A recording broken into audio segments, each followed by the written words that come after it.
Have you ever felt like you were doing everything right? Cutting back on sweets, watching your carbs, maybe even skipping dessert at family dinners, and still, your blood sugar just won't behave? You check your numbers in the morning, and they're high. You eat a light lunch, and by the afternoon, you feel shaky, tired, or foggy. And you wonder, what more can I possibly do? If that sounds familiar, let me tell you, you are not alone. Millions of older adults are quietly struggling with the same exact thing. And it's not because they're doing anything wrong. It's because there's one simple thing, just one habit a day, that almost nobody talks about. Something so small, so doable, it almost sounds too easy. But when you do it right, it can help your body flush out excess sugar, reduce insulin resistance, and even protect your heart, your eyes, your nerves, and yes, your independence. Because here's the truth. Managing blood sugar as we get older isn't just about skipping sugar. It's about protecting your freedom. It's about waking up clear-headed, strong, and steady on your feet. It's about keeping your eyesight sharp, your kidneys healthy, and your mind focused. And maybe most of all, it's about making sure that you stay in control of your life, not your medications, not your symptoms, not your doctor's warnings. Now imagine this. What if I told you that you could start seeing real changes by adding just one daily habit into your routine, something that doesn't cost a penny, doesn't require fancy equipment, and doesn't need a doctor's appointment to get started? Would you give it a try? Because in today's video, you're going to learn exactly what that habit is. And not just what it is, but why it works, how it helps your body naturally fight back against diabetes. And 5 powerful reasons why adding this into your day could make a world of difference for your health, or for someone you love. I'll also share a few stories from folks just like you, who were struggling and frustrated, until they made this one small shift, and finally started seeing the progress they'd been hoping for. So, stay with me until the end, because the truth is, most people never hear this advice. And that one habit? It might just change the way you think about blood sugar for the rest of your life. Before we dive in, though, I want to hear from you. Comment down below with the words, "One daily step," if you're ready to take control of your sugar and your health. And if you're new here, welcome. You're watching Elderly Wisdom Guide, where we share daily tips to help you stay strong, stay healthy, and stay in charge of your golden years. Go ahead and hit that subscribe button so you don't miss what's coming next. Now, let's talk about that one daily step, and why it just might be the key to fighting diabetes for good. Let's start with something simple. Something you can do as soon as you wake up, before the coffee, before the breakfast, before the day takes over. Morning movement. Now, I'm not talking about joining a gym or running laps around your neighborhood. This is gentle, simple movement. Done right in your home, that can actually help your body lower sugar, naturally. Let me tell you about Mr. Harris. He's 72. Retired. Lives alone. Every morning, for years, he had the same routine. He'd wake up, make a warm cup of tea, and sit quietly by the window. Nothing wrong with that, right? But there was one thing bothering him. His blood sugar was creeping higher and higher, even though he wasn't eating much sugar. His doctor adjusted his medications, told him to watch his diet. But nothing changed. Then, one day, a nurse at his clinic said something simple: "Before you sit, just walk. Even for 10 minutes. See what happens." So, he did. He started walking around the house in his slippers. From the kitchen to the living room. Back and forth. Sometimes he'd stretch his arms or march in place. And the results? After just a few weeks, his fasting glucose numbers were lower. He felt more alert. He didn't crash in the afternoon like he used to. It was like his body had been waiting for this one small nudge, to wake up and do its job again. You see, when you move your body in the morning, especially before eating, you're giving your muscles a head start. And muscles? They love to use sugar. Think of them like little vacuums. When you get them moving, they start sucking sugar right out of your bloodstream, without needing more insulin. Which is huge, because as we age, our insulin isn't as efficient as it used to be. Morning movement helps you work with your body, not against it. But here's the part most people don't know. Many seniors believe they need to save their energy in the morning. They think resting longer will help them feel stronger later. But in reality, that long, slow start can actually delay your metabolism, weaken insulin response, and make it harder for your body to process even the healthiest foods. It's not about tiring yourself out. It's about sending your body a signal: we're awake. We're active. Let's go. And the best part? You don't need to leave your house. You don't even need to change clothes. Just try this tomorrow, right after waking up, before you eat. Stand up, take a few deep breaths, and walk. Walk from room to room. Stretch your arms. Lift your knees just a little as you move. Set a timer for 10 minutes. Even 5 minutes is better than none. Every step you take is like a gentle push that helps your body use sugar more wisely. It's not flashy. It's not trendy. But it works. And once you've got that gentle movement going, your body's ready for the next important part of your morning. Because what you put in your mouth next is just as powerful as how you move your feet. Now that your body's moving, your blood is flowing, and your muscles are doing their job. Let's talk about something small you can sip that might have a big impact on your blood sugar, something that's been hiding in your pantry all along. Apple cider vinegar. Now before you wrinkle your nose or think, that's just for salad dressing, let me tell you a quick story. Margaret is 68. She's a retired school teacher, loves knitting, and swears by her evening cup of chamomile tea. But for years, dinner was a problem. Not the food itself, she was careful. No soda, no cake. But still, every evening about an hour after she ate, she'd feel drained, foggy, even a little dizzy. Her doctor told her it was her blood sugar crashing. She tried adjusting her portions, spacing out her meals. Nothing helped.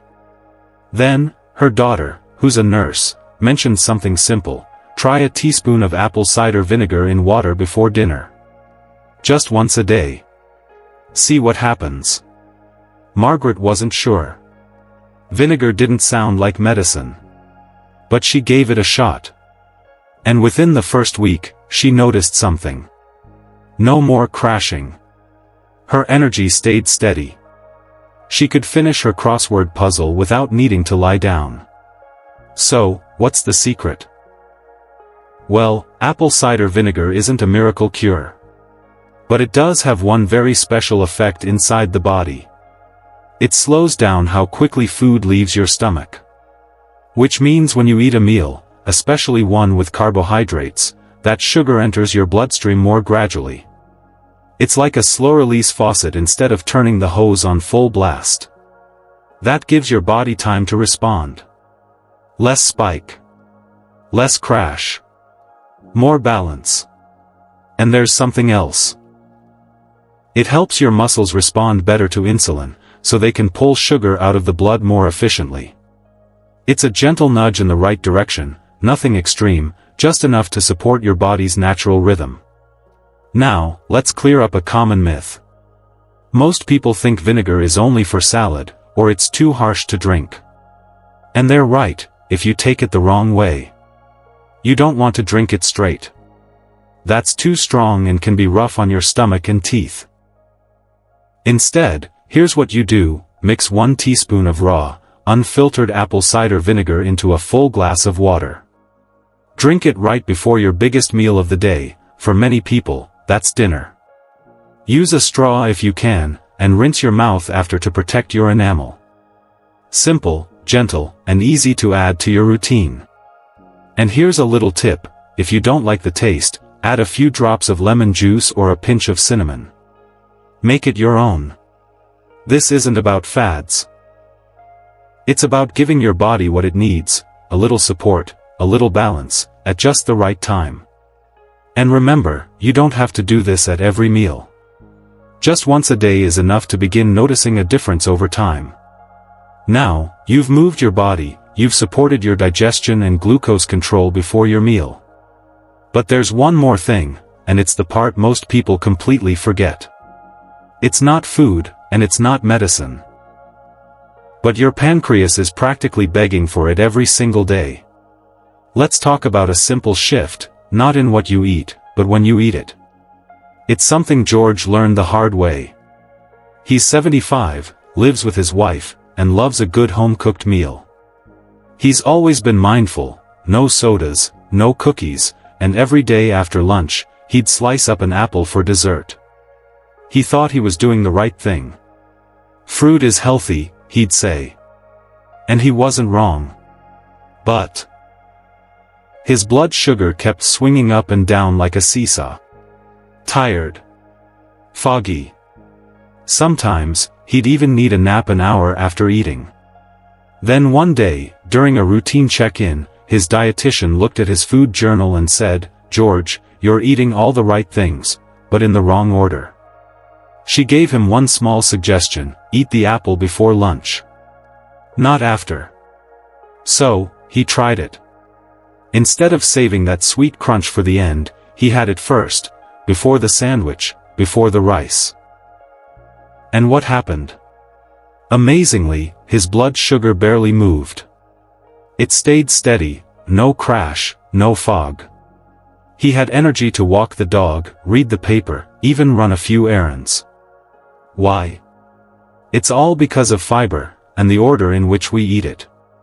You see, when you eat fiber-rich foods like apples, leafy greens, or steamed vegetables before carbohydrates, something powerful happens in your gut.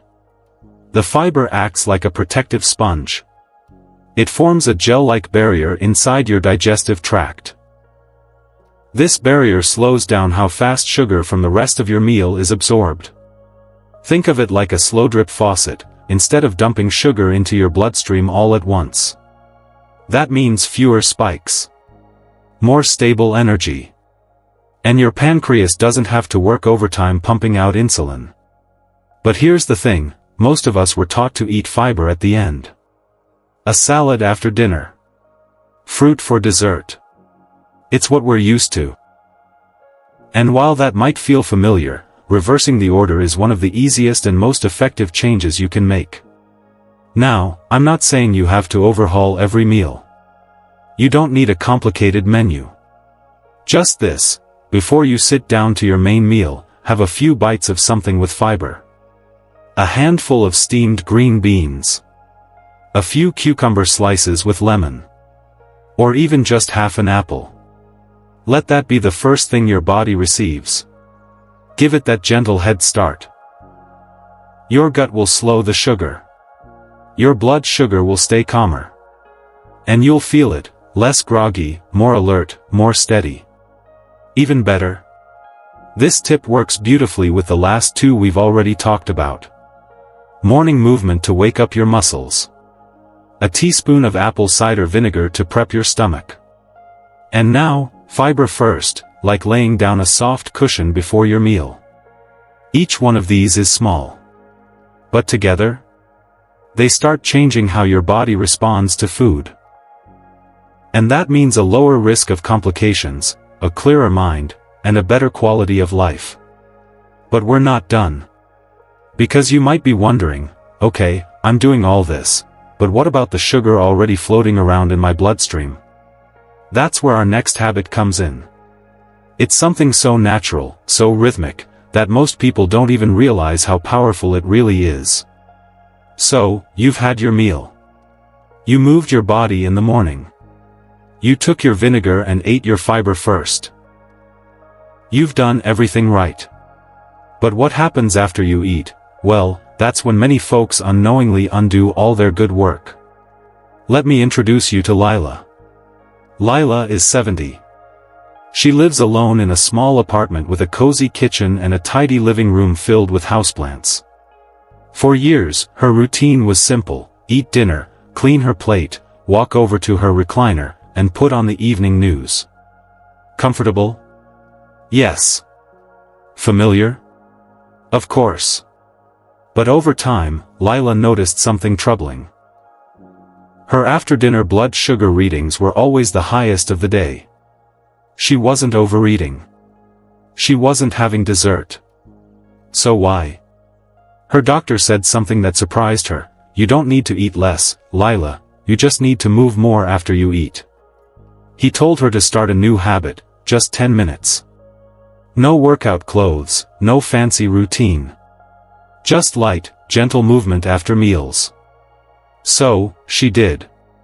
After dinner, instead of going straight to the couch, she'd stay in the kitchen a little longer. Do the dishes, wipe the counter, sweep a bit. Sometimes, she'd take a slow walk up and down the hallway. Nothing intense. Just movement. And wouldn't you know it? Her after-meal blood sugar. Much better. More stable. More predictable. She even started sleeping better. Why does this work? It's actually pretty amazing. Your muscles are like glucose sinks. When they're moving, they soak up sugar from your bloodstream. They don't even need insulin to do it. They just get to work. So, after you eat, especially after a meal with carbohydrates, your blood sugar naturally goes up. But if you stay seated, that sugar lingers in your blood longer. Your body has to work harder to bring it down. Now, get up and move, even lightly, and those muscles pull in that sugar like a sponge. They help clear it faster, more efficiently. And here's the bonus, movement after meals isn't just good for your blood sugar. It also helps your digestion. It keeps your energy up. It helps prevent that sluggish, sleepy feeling that so many people mistake for just getting older. Now let's talk about the biggest myth, I need to rest after eating. Sure, you don't want to run a marathon or do jumping jacks after lunch. But light movement? That's not only safe, it's recommended. And it's not about exercise. It's about rhythm. It's about sending your body a signal that says, I'm not done yet. Keep going, keep working, keep clearing that sugar. So, here's what you can do. After every meal, breakfast, lunch, and dinner, set a timer for 10 minutes. It could be wiping down the table, folding laundry, watering your plants, pacing slowly around the room, walking outside if the weather's nice. If you can't walk far, even just standing instead of sitting is a good start. Shift your weight. March in place. The key is movement, not perfection. It's simple. It's doable. And it makes a real difference. Especially if you're someone who's already managing prediabetes or diabetes. And Lila? She swears by it now. Says it helps her digest her day, as well as her dinner. It's her quiet time, her moving meditation. And her blood sugar thanks her every night. But here's the truth, you can walk, sip vinegar, eat fiber, move your body, and still struggle with sugar swings if you're missing one more thing. It's the silent factor. The quiet partner in blood sugar control. And it's working. Or not working, while you sleep. Let's talk about the one habit that most people ignore, yet it plays a bigger role than almost anything else we've discussed so far. Let's talk about Eleanor. Eleanor is 74, sharp as a tack, still makes her own meals, and walks her dog every morning. She was doing everything right. No soda. Took her vinegar. Ate her veggies first. Moved after every meal. And yet, her fasting glucose kept creeping up. She was frustrated. Confused. Even a little defeated. At her next checkup, her doctor looked at her chart and asked something simple, Eleanor, how are you sleeping? She shrugged. Not great, I guess. I get maybe 4 or 5 hours. I've always been a light sleeper. The doctor nodded. Well, that could be the missing piece. And just like that, the mystery began to make sense. You see, sleep isn't just about rest. It's not just about energy. It's deeply connected to how your body handles sugar. When you sleep poorly, even just a few nights in a row, your cortisol levels rise. Cortisol is your body's stress hormone. And what does cortisol do? It tells your liver to release more sugar into your bloodstream, just in case you need it for emergency energy. Problem is, you're not running from anything. You're just lying in bed, trying to rest. But your blood sugar is climbing, even though you haven't eaten a thing. That's why even if you eat well and move well, if you sleep poorly, your body still struggles with sugar regulation.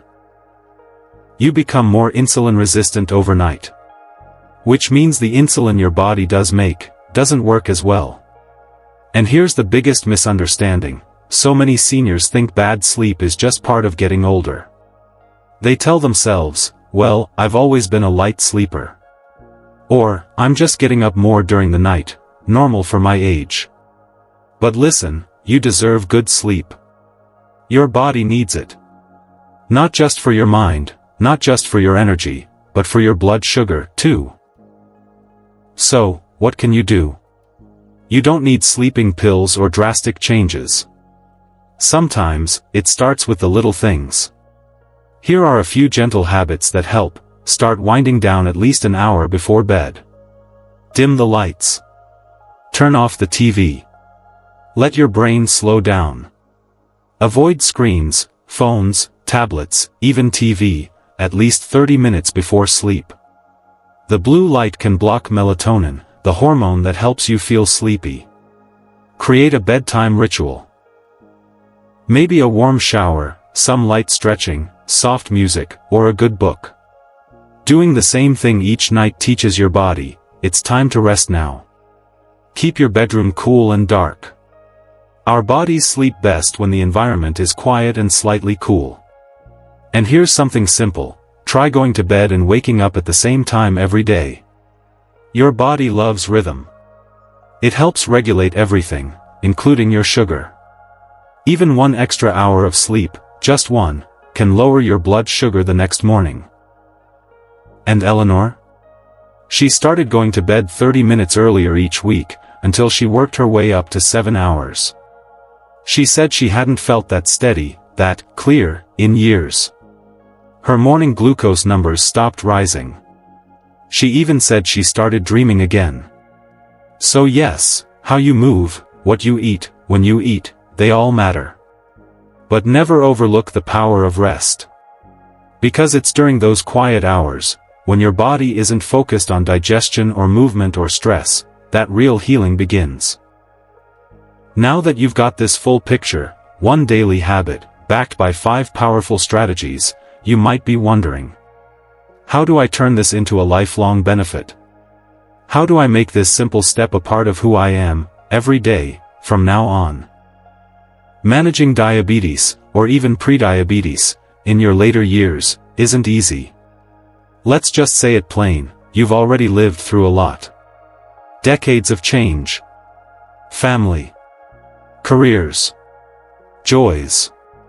Losses. You fought hard to make it this far. So why now? Why does it feel like your body is suddenly working against you? Why is it that even when you eat less sugar, you still feel off? Why can a good day turn bad with just one blood sugar crash? It's not fair. And you're not imagining it. Aging changes how your body processes food. Hormones shift. Muscles thin. Sleep gets lighter. And sometimes, it feels like no matter what you do, it's just not enough. I want to tell you something very important right now, you are not broken. Your body isn't giving up on you. It's just asking for a little more care. A little more attention. And yes, sometimes a little more compassion. You see, this video, this daily habit we've talked about, it's not about restriction. It's not about punishment. It's not about guilt. It's about freedom. Because when you give your body what it needs, you give yourself back years. Years with more energy. Years without needing to check your sugar every 2 hours. Years where your feet feel strong, your eyes stay sharp, and your independence is yours to keep. This isn't about chasing perfect numbers. This is about feeling like you again. And you don't have to overhaul your life overnight. Please don't. Start with just one. One of these 5 steps. Maybe it's the vinegar. Maybe it's walking after lunch. Or maybe it's just going to bed a little earlier tonight. Pick the one that feels easiest. The one that makes you say, okay, I can do that. Then build from there. One day. One habit. One choice at a time. Because small changes, done daily, that's what creates big victories. And if you fall off for a day, so what? We all do. That's life. That's human. You don't need to be perfect. You don't need to impress anyone. You just need to keep going. Because progress, not perfection, is what helps you fight diabetes. It's what helps you live well into your golden years, with joy. With clarity. With strength. You're not too late. You're not too far gone. You're exactly where you need to be. And now, you know what to do next. Let's take a quiet moment to look back at what we've just uncovered. 5 small, realistic steps. Each one a little key that can help unlock better blood sugar control, less strain on your body, and more ease in your everyday life. First, we talked about morning movement. Just 10 minutes of walking or gentle movement before breakfast, giving your metabolism that early spark and helping your body use sugar instead of store it. Second, that simple spoon of apple cider vinegar before a big meal. It's not magic, it's science. It helps slow sugar spikes and can calm those wild energy dips that sneak up on you. Third, flipping the script and putting fiber first. It's not what you eat, it's when you eat it. A small plate of veggies or half an apple before the carbs. That tiny change flattens your glucose curve beautifully. Fourth, we explored what I call the glucose sink, moving after meals. Whether it's tidying the kitchen, walking to the mailbox, or just standing up and stretching, your muscles will help soak up that sugar before it can cause harm. And lastly, the silent warrior, sleep. Not just rest, but deep, healing sleep that helps regulate your hormones and lets your body restore itself overnight. It's not lazy. It's medicine. Now, I want to hear from you. Which of these steps are you already doing? Or which one feels easiest to start with? Tell me in the comments below. I read every one, and I learn just as much from your stories as you do from these videos. Your voice matters here. And if you found this video helpful, even just one tip that made you nod your head, please give it a thumbs up. It helps this message reach more folks who might be silently struggling just like you once were. And don't forget to subscribe to Elderly Wisdom Guide. Every day, we share thoughtful, down-to-earth advice for staying strong, feeling good, and living with dignity in your golden years. No gimmicks. No shame. Just wisdom and warmth. Before we go, I just want to say thank you. Thank you for showing up for your health. Thank you for caring for your body, even when it's hard. And thank you for being part of a community that believes in living well, no matter the age. So, until next time. Stay wise. Stay kind to yourself. And remember, just one step a day is still a step forward. I'll see you in the next video.